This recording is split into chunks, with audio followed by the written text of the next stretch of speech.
वेदान्तलक्ष्मणमुनीन्द्रकृपास्तवोऽनुकल्पादयन्मदहसीरुगमन्दराजं त्रय्यन्तेन्मदभूतिलविश्रमन्तं श्रीरङ्गलक्ष्मणं शरणं प्रपद्ये.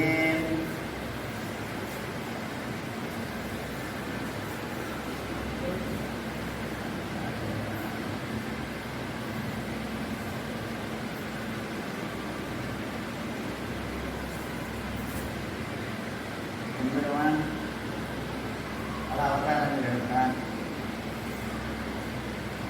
பொதுவாக வியாசாய குருரூபாய வியாசரூபாய விஷ்ணவே நமோ வை புன்னந்தே வாசிஷ்டாய நமோ நமஹ.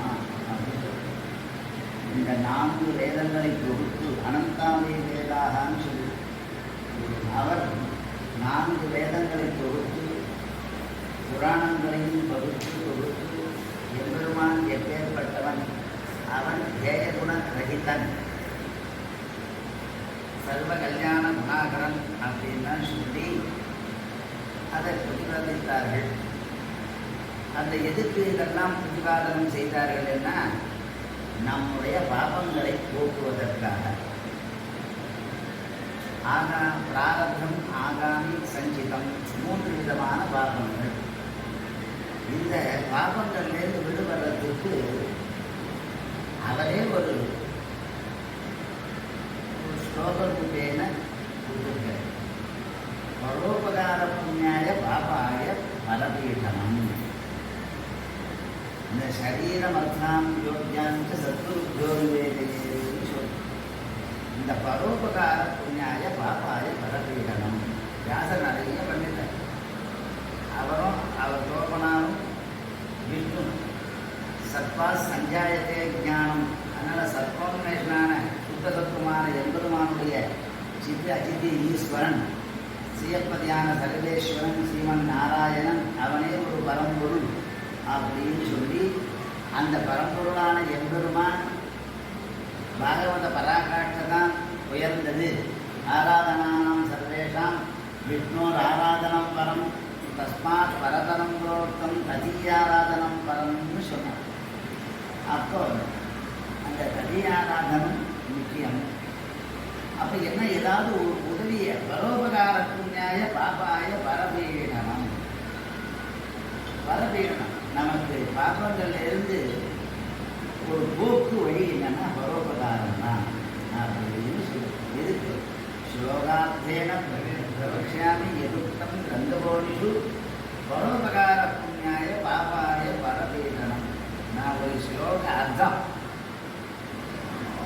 பூர்வார்த்தம் உத்தரார்த்தம்னு சொல்றோம், முன்பகுதி பின்பகுதின்னு சொல்றோம்.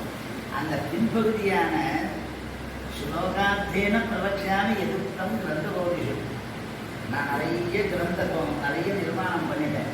என்னன்னா, வேதங்களில் சொன்ன தத்துவங்கள் கடினமாக இருந்தது. ஸ்ருதேரிவார்த்தம் ஸ்மிருதி கண்டகச்சேது, ஸ்ருதி சொன்ன வழியில் தான் ஸ்மிருதி போகணும். அந்த ஸ்மிருதியிலேருந்து தான் அந்த புராணங்கள் எல்லாம் தத்துவ பிரதிபாதனம், தத்துவத்திரைய பிரதிபாதனம். சித்து அச்சித்து ஈஸ்வரன், போக்கியம் போக்தா பிரேரிதா. போக்கியம் அச்சேதனமான வஸ்து, போக்தா சேத்தனமான வஸ்து. இது ரெண்டையும் இயக்கக்கூடியவன் எம்பெருமான் அப்படின்ற குன்னும் சோறும் பருவதீனும் தின்னும் வெற்றிலையும் எல்லாம் கண்ணன் என்ற நிலையை நமக்கு தெரிவிப்பதுதான் இந்த அனோர நீயான் மகதோமையான் ஆத்மா குதாயான் தீதோஸ்து ஜென்தோ எம்பெருமான் பர வியூக விபவ அந்தர்யாமி அச்செய்கின்ற 5 நிலைகளிலே ஆவிர்வவித்து நாம் 4 நிலையிலேயும் தேங்கின மனு போலே அர்ச்சாபதத்தாலே காண கிடைக்கும். எம்பெருமானுடைய சௌலபியாது சுவாமித்த சத்தியசங்கல்ப சத்தியகாமத்தை எல்லாம் எதிலே நாம் காண முடியும்னா இந்த அர்ச்சாவதாரத்தில் தான் காண முடியும். அப்படிலாம் நிறைய கிரந்த ரூபமாகவும் உபதேச ரூபமாகவும் புராண ரூபமாகவும் நமக்கு அறிவித்தவர் வியாசர். அப்படி அறிவித்தவர்கள் அதில் இந்த பாபங்கள் போக்குறதுக்கு பிரபத்தி மார்க்கம் அப்படி கீதையை இவர் மூலியமாக தான் கண்ணன் சொன்னான். நிரஞானத்தோட மூர்த்தின்னு சொல்கிறோம். எம்பெருமான ஆழ்வார் மங்களாசாசனம் செய்கிறார். அதில் இந்திரியம் அப்போ முதல்ல சாட்சாத் ஆத்ம சாட்சா்கார ஞானம் வரணும். அந்த ஆத்ம சாட்சா்காரத்தினால பக்தியை தெரிஞ்சுட்டு பிரபத்தியை தெரிஞ்சுட்டு நம்ம இங்கே சம்சார தசையிலிருந்து விடுபடுறது அதெல்லாம் நமக்கு வியாசமுகமாக தான் தெரிஞ்சது. வேதேஷு பௌருஷம் சூக்தம் புராணேஷு வைஷ்ணவம் பாரதே பகவத்கீதா தர்மசாஸ்திரேஷு மாணவம்னு சொல்கிறார். அப்படி எல்லாம் தெரிஞ்சு அவர் என்ன பண்ணிட்டார், பரோபகார புண்ணியாய பாபாய பரபீடனம். பரபீடனம் நாம் இந்த பாபத்திலேருந்து விடுபடுவதற்கு ஒரே ஒரு உயர்ந்த வழி எதுன்னா பரோபகாரம், பரோபகார சிந்தனை அப்படின்னு சொல்றார்.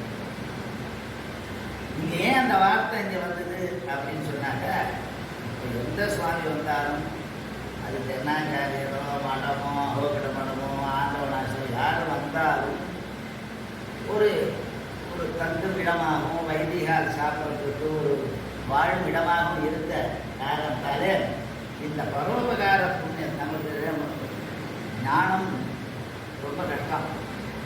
வித்தா பூர்த்தம் பகுதா ஜானம் ஜாயமானம் விஸ்வம் விபர்த்தி புவனஸ்ய நாமி. இந்த பிரம்மத்தை பிரதிபாதனம் பண்ணுவதற்கு தெரிந்து கொள்வதற்கு ஞான மார்க்கம், கர்ம மார்க்கம், ஞான மார்க்கம் அப்படின்னு உண்டு. எல்லாரும் ஆஸ்திகா ஜனகாதய ஜனகர் முதலானவர்கள் அந்த கர்ம மார்க்கத்தை தெரிந்து கொண்டு கர்மரூபத்தாலே உபாசனம் பண்ணி பரபிரம்மத்தை அடைந்தவர்கள். வியாச முதலானவர்கள் வசித்த அப்படி அவெல்லாம் ஞான மார்க்கமாக வந்து பரபிரம்மத்தை அடைத்தார்கள். இப்போ இந்த ரெண்டு மார்க்கம் உண்டு. அப்போ அந்த ரெண்டு மார்க்கத்தில் நமக்கு எதுவுமே முடியாத ஒரு அவலநிலை நமக்கு ஏற்படுறது இல்லையா? புத்தி இருக்கே அது சங்கோச்ச விகாசம். எம்பெருமான் எப்போ யாருக்கு எந்த புத்தியை விகாசத்தை கொடுப்பான், எப்போ சங்கோச்சத்தை கொடுப்பான்னு தெரியாது. அவனே சொல்கிறான், சர்வசாகம் புத்தி சன்னிவேஷ்டா மத்தஸ்மிருதி ஞானம் அப்போகனஞ்சனா. மத்தஸ்மிருதி ஞானம் அப்போகனஞ்ச இந்த வாக்கியம் ரொம்ப முக்கியம். என்னை பற்றியே பேசுறத என்னையே மறக்க வைப்பேன் கூடாது. 10 வருஷம் முன்ன பேசாத இருந்தா இப்ப பேசுவான். 10 வருஷம் முன்ன பேசாத இருந்தவன் இப்ப பேசுவான். அப்ப பேசினா இப்ப பேச மாட்டான். அந்த மாதிரி எம்பெருமான் சர்வசாகம் எல்லா இடத்துலையும் இருக்கான். எல்லா இடத்துலையும் ஹிருதேச அந்த பகிர்ச்ச தத் சர்வம் யாக்க நாராயண ஸ்திதா. அப்படி எங்கேயும் உலன் என் கண்ணன்றார் ஆழ்வார். அப்படி அந்த எல்லா இடத்துலையும் இருக்கான். அப்படி இருந்து அவனை காண்பது அரிது. அது ஞான மார்க்கத்திலே வரணும். அது உபதேசா அறிந்துப்பார்.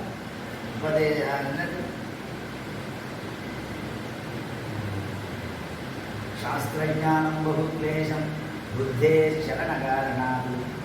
பகுக்லேசம் சாஸ்திரஞானமானது ஆத்தி வியாப்தின்வா ஒரு வியாக்கரணத்தில் ஆப்தி சொல்கிறதுக்கும் நியாயசாஸ்திரத்தில் வியாப்தி சொல்கிறதுக்கும் மீமாம்சை சாஸ்திரத்தில் லிங்கம் சொல்கிறதுக்கும் ரெண்டு சமானமாகாது. வேதாந்த சாஸ்திரத்தில் லிங்கம் சொல்கிறது, நியாயசாஸ்திர லிங்கம் சொல்கிறது, வியாக்கரண சாஸ்திரத்தை லிங்கம் சொல்கிறது, குணத்தை சொல்கிறது, திரவியத்தை சொல்கிறது, கர்மாவை சொல்கிறது எல்லாம் ஒன்றாகாது. ஆனால் ஒவ்வொரு சாஸ்திரம் ஒவ்வொரு வழியை தெரிவிக்கிறது. பதவாக்கிய பிரமாணேன காலோ கச்சதி தீமதாம் அப்படின்னா இதுக்கெல்லாம் கிளேசத்தை சாஸ்திரஜானம் புத்தே சலன காரணம். புத்தி அலைவாய்கிட்டே இருக்கும், ஒரு நிலை நிற்காது. அப்போ அந்த நிலை நிற்கிறதுக்கு தியானம் உபாசனம் முக்கியம். அந்த உபாசனம் நமக்கு பண்ண முடியாது அப்படின்னு சாஸ்திரஜாலே வகுத்திருக்காங்க. அதுக்கு என்ன பண்ணினா இந்த மாதிரி இஷ்டாபூர்த்தமான கர்மங்களை செய்து கொண்டு அந்த எம்பெருமானை அடைவதற்கு இதுவும் ஒரு வழி அப்படின்னு சொல்லி இந்த பரோபகார தர்மமே பரமம் அப்படின்னு சொல்லி அந்த மாதிரி பரோபகாரார்த்தம் இதம் சரீரம். ஸ்ரோத்ரம் சுதே நைவ நகுண்டலேன தானேன பாலின் நகுகங்கனேன விபாதிகாய கருணாபராணாம்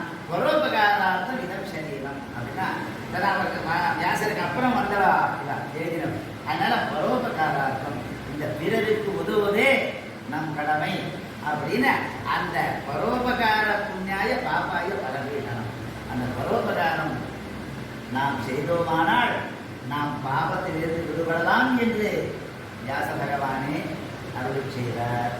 அப்படி இந்த மேலும் மேலும் இந்த குடும்பத்தில் இருக்கிறவர்கள், பெரியோர்கள், சிறியோர்கள் எல்லாரும் மேன்மேலும் இந்த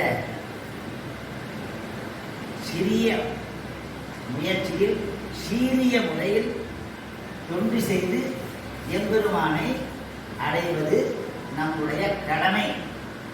அதிலே மடமை வராத எப்பவும் திரிகரண சுத்தியோடு எம்பெருமானுக்கு, ஆச்சாரியனுக்கும், எம்பெருமானுக்கும், பாகவதாருக்கும், மக்களுக்கும் தொண்டு செய்து வாழ்வதே நம்முடைய கடமை என்று சொல்லி முடித்துக் கொள்கிறேன். கவிதாரண்ய சிம்மாய கல்யாண மனதாரே ஸ்ரீமதே வெங்கடேசாய வேதாந்த குரவே நமஹ.